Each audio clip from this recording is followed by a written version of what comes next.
ये हमारा कोई एक रिपोर्टर ही था, उन्होंने इंट्रोड्यूस करवाया स्टाफ के साथ में। तो इनसे बात किया कि इनका प्रॉब्लम क्या है, तो मेंटली वो अपसेट हैं, मेंटली चैलेंज्ड लोग हैं और मेनली फीमेल हैं यहाँ पे।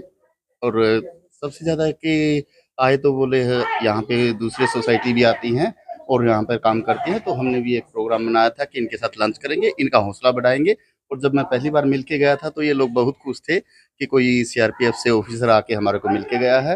और मुझे भी बहुत खुशी हुई इनसे मिलके कि इन लोगों का हेल्प करना चाहिए, इनके साथ समय बिताना चाहिए। इनको ज़रूरत है स्नेह की, इनको ज़रूरत है प्यार की, इनको ज़रूरत है भरोसे की।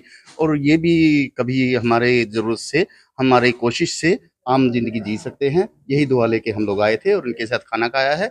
इनके साथ गाने भी ये इन्होंने गाए हैं, तो काफ़ी इम्प्रूवमेंट इनके अंदर में लग रहा है। और ऐसी कोशिश हमारे को करते रहने चाहिए ताकि ये लोग जल्द से जल्द आम जीवन व्यतीत कर सकें। मैं प्रशासन से भी अपील करूँगा, लोगों से भी अपील करूँगा कि इनकी हर संभव मदद कर सकें।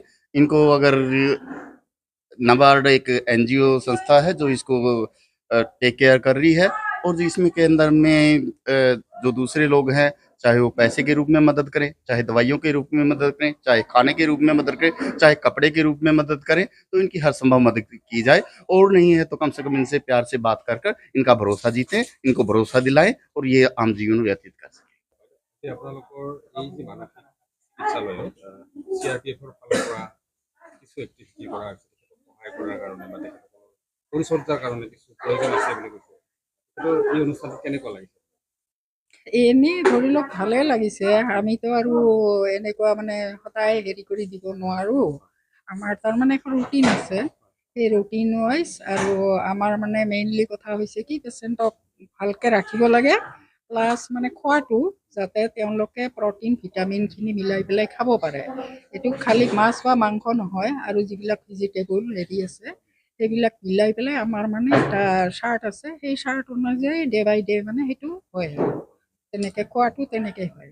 বাইদেউ, আপুনি এই মানসিক ৰোগীৰ লগত কিমান দিনৰ পৰা বা কিমান বছৰৰ পৰা এই ছাৰ্ভিচটো দি আহি আছে? কিমান দিনৰ পৰাতো মইতো হয় এগৰাকী নাৰ্ছ। মই গুৱাহাটী মেডিকেল কলেজৰ হেৰি আছিলোঁ, মেট্ৰন আছিলোঁ, ছুপাৰিণ্টেণ্ডেণ্ট। তাৰপিছত আফটাৰ ৰিটায়াৰমেণ্ট এই নেভাৰ্টৰ মানে কিছুমান মানুহৰ লগত মোৰ চিনাকি আছিলে। তেওঁলোকে ৰিকুৱেষ্ট কৰিলে আৰু ইয়াতে মোৰ ঘৰ ইয়াতে, কাৰণ যে বঙাইগাঁৱত আমি এনেকুৱা এটা মানে মেণ্টেল ইলৰ মানে এনেকুৱা হেৰি কৰিম, আপুনি অলপ হেল্প কৰি দিব লাগে। চ' ময়ো ভাল পালোঁ, মেডিকেলৰ মানুহ। তো আহিলোঁ, আহি পেলাই দেখিলোঁ এইটো তাৰমানে হৈছে কি তেজপুৰৰ পৰা আহিছে। তেজপুৰে মানে এইটো গভৰ্ণমেণ্টৰ হেৰি দি আলোচনা কৰি পেলাই তেওঁলোকে মানে ডিভাইড কৰিছে মেল এণ্ড ফিমেল। গতিকে ফিমেলখিনি বঙাইগাঁৱত দিছে আৰু মেলখিনি চন্দ্ৰপুৰ নেকি তাত মানে এইবিলাক পঠাইছে। আৰু এতিয়ালৈ কিমানগৰাকী এতিয়ালৈকেতো মই হিচাপে দিব নোৱাৰিম, ভালেখিনিয়ে হ'ল। কিন্তু মানে কিছুমান মৰিলে, কিছুমান মানে ৰিইণ্টিগ্ৰেশ্যন কৰা হ'ল। আৰু কিছুমানৰ মানে আমি সিহঁতে গোটেই মানে আননন। তেজপুৰৰ পৰা অহাখিনিতো তেনেকুৱাই, কিন্তু সিহঁতে মানে ধৰি লওক মেডিচিনেদি সিহঁতক কণ্ট্ৰল কৰিব পাৰি, যিসকলক কণ্ট্ৰল কৰি ৰাখিব আমি পাৰোঁ এজ পাৰ ডক্টৰ এডভাইচ। গতিকে সেইখিনিক মানে এইবিলাকত পঠিয়াই দিলে।